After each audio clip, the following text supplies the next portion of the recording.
Okay, follow me. You follow me. Okay, ready. Another workshop.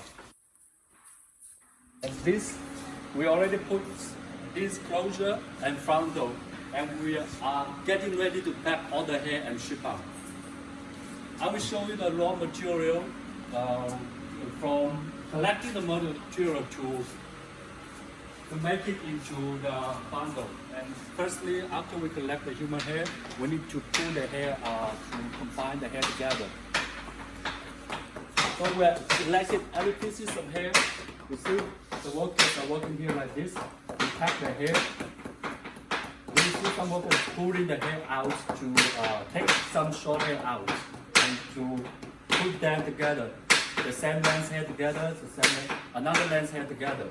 Like this. She's pulling the hair out.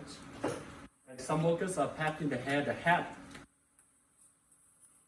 So this is tool we use every day to make the hair.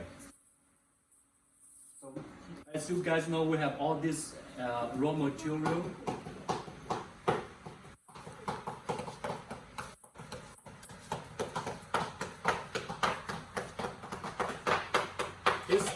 This small strand here, maybe it's from a child or a lady. It's one small bundle together. This,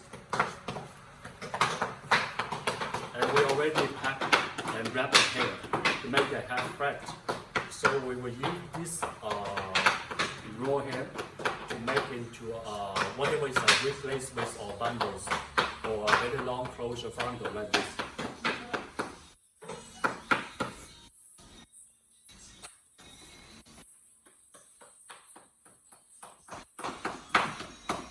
This one. So I can't speak more now because it's time for us to have lunch. We'll see you in the next video. Okay.